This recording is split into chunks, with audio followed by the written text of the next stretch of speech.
Okay, so we note down the important points. So अपना notes में लिख लीजिए. That is important note on cost items. In this we write the cost जो भी cost of inventory में नहीं आएगा. तो क्या क्या था? So let's note it down.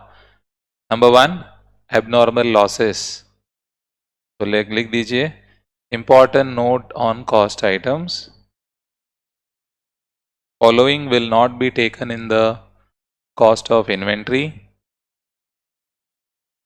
Point A, abnormal loss due to wasted materials, labor, etc.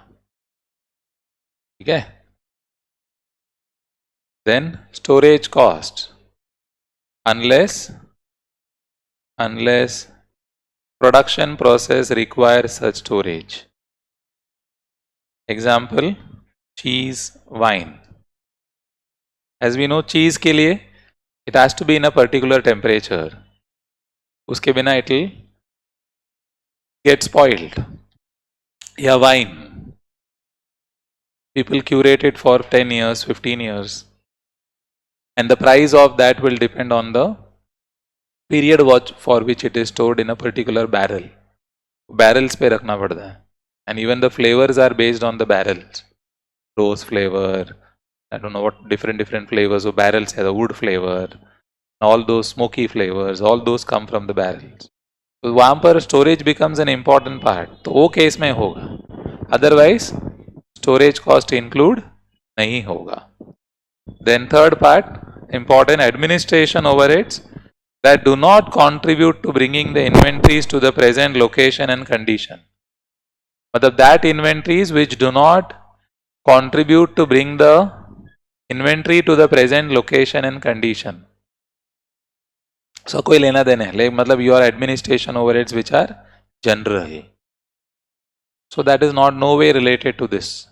वो नहीं आएगा. ठीक है. And then finally, selling and distribution overheads. Because inventories are what? The unsold goods. Very obviously unsold goods जो है उस पे selling cost तो नहीं incur हुआ है, ना distribution cost incur हुआ है. So very obviously if there is no selling cost and distribution cost, why should it become part of the cost of inventory? इसलिए वो भी add नहीं करना है. ठीक है.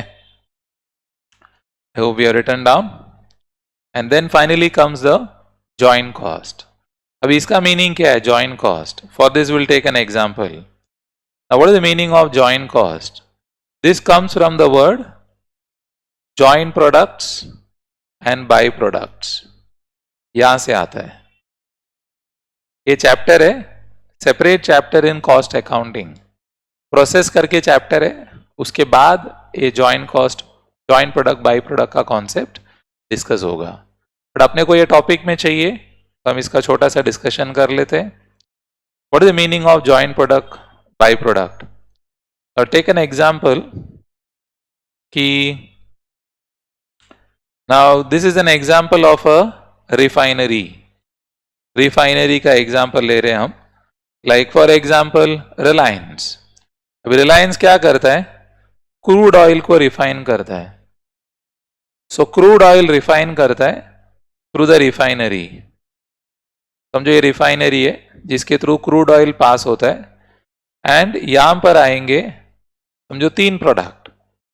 एक का नाम है पेट्रोल, दूसरा समझो डीजल और तीसरा समझो ग्रीस. ये जो 3 प्रोडक्ट है, petrol, diesel, grease, they are called as joint products. क्यों joint product नाम आया इनका? Because ये लोग कहां से आए? They have come from a common raw material. They have come from a common raw material and a common manufacturing process. मतलब इनका रॉ मटेरियल कॉमन है, मैन्युफैक्चरिंग प्रोसेस कॉमन है. तो जो भी प्रोडक्ट का रॉ मटेरियल कॉमन है, manufacturing process common है, तो उसके बाद जो भी प्रोडक्ट्स बनेगा, those products are called as joint products और बाई प्रोडक्ट्स। एंड ये जो पॉइंट पे वो लोग सेपरेट हो रहे हैं, ये जो पॉइंट पे सेपरेट हो रहे हैं, this is called as a split off point. What is it called as? Split off point. इसको हम स्प्लिट ऑफ पॉइंट बोलते हैं, split off point. What is the meaning of split off point?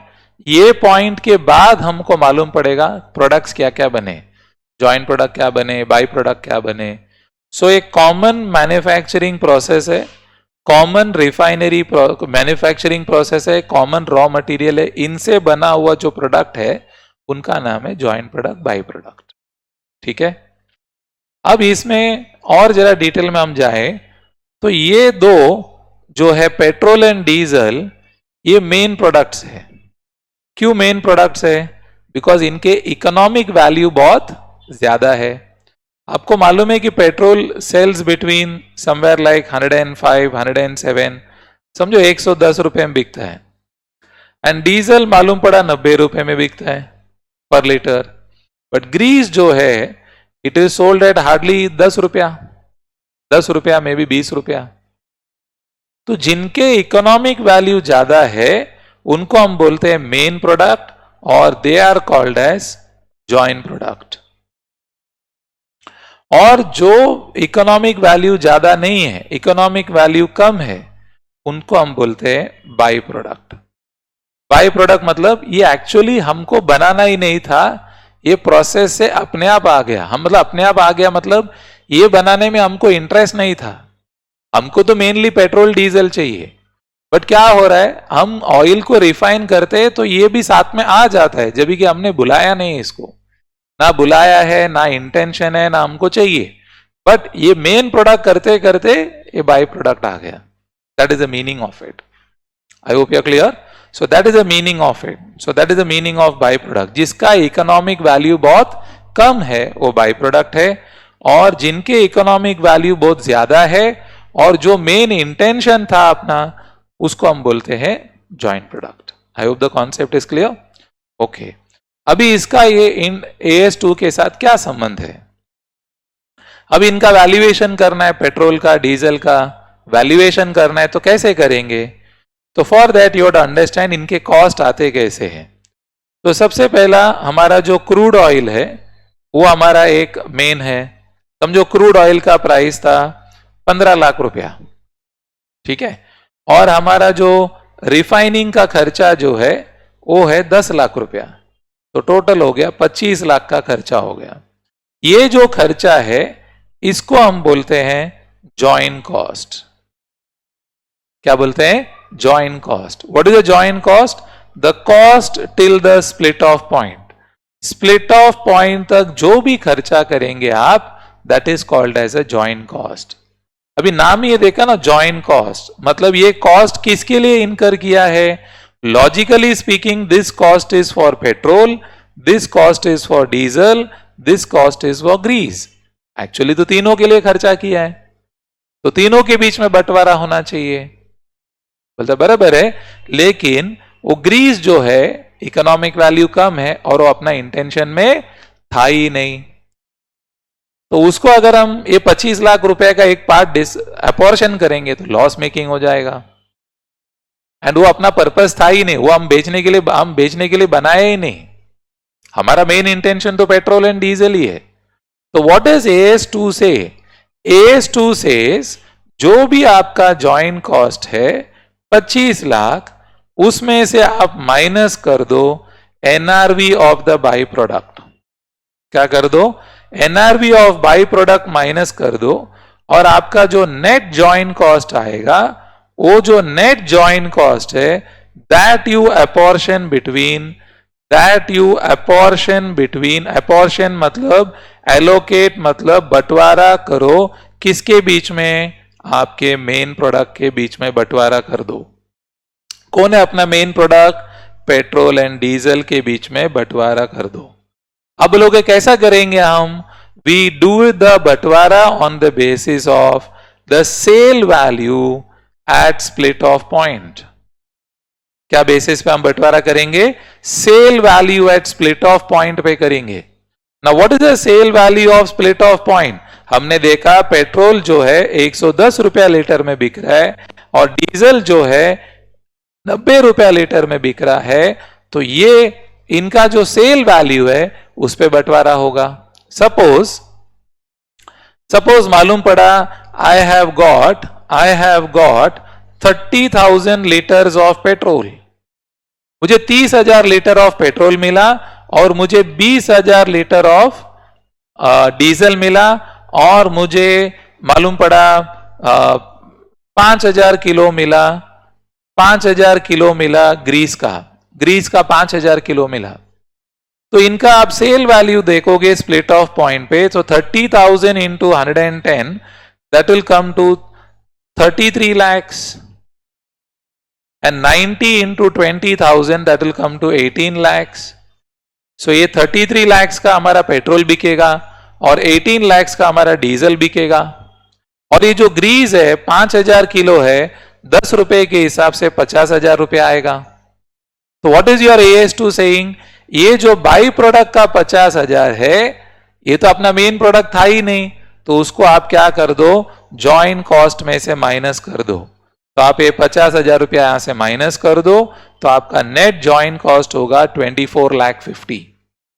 And ये 24,50,000 को आप divide करोगे in what ratio? Ratio of the sale value of the main product at the split off point. Ratio of the sale value of the main products at the split off point. मतलब ये जो 24,50,000 है वो हम बांटेंगे किसके बीच में? Petrol और डीजल। क्या रेशियो में? 33 lakhs एंड 18 lakhs के रेशियो, मतलब 33:18 के रेशियो में बंटवारा कर देंगे। I hope you are clear on it. This is the main part, ठीक है। और another option they also call it as sale value at split of point or sale value after completion. Now sale value of split of point तक ही आपका exam में आता है। After completion मतलब may be petrol को और refine करना पड़ा, जैसा पेट्रोल में प्रीमियम पेट्रोल आता है पावर, तो you may even take it on the sale value at the completion point, ठीक है। But that is a little post processing करना पड़ता है। बट मेन फोकस आप यहां पर रखिए, 33:48 में आपका बंटवारा हो जाएगा। Clear D'Elia? तो अपन अपना नोट्स देख लेते हैं एक बार और नोट डाउन भी कर लेते हैं। एक बार रीड करते हैं एंड नोट डाउन कर लेते हैं।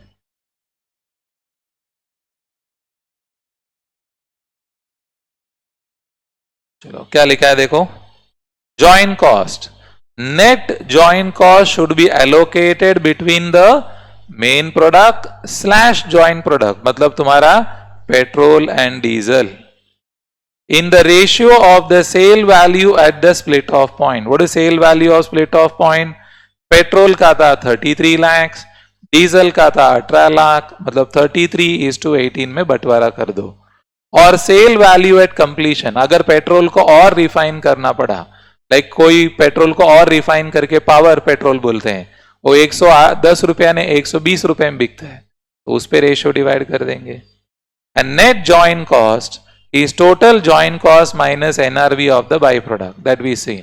मतलब 25 लाख था जॉइन कॉस्ट, उसमें से 50,000 हमने माइनस कर दिया, सो 24,50,000 को हमने डिवाइड कर दिया 33:18 का रेशियो में, किसके बीच में? पेट्रोल एंड डीजल के बीच में। I hope you are clear on that. Fine. And the last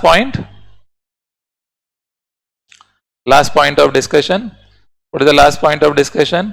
Intangibles used in production process should be amortized and included as a part of inventory cost. Patent right of production, ये हमने cost sheet में भी देखा था कि हमने लिखा था patents royalty paid is a part of cost sheet में। कौन सा हेडिंग के अंदर था? Direct expenses. और इसका एग्जाम्पल क्या था? कोविशील्ड। हमने बोला कोविशील्ड का मेन फॉर्मूला जो है वो किसका है? Main formula, the main formula is of एस्ट्राजेन।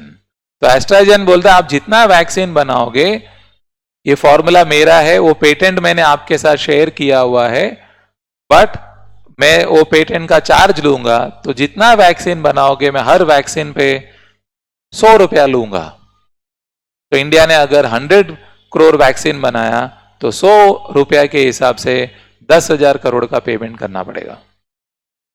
I hope you got that is the point. ठीक है, चलो फाइन, ओके।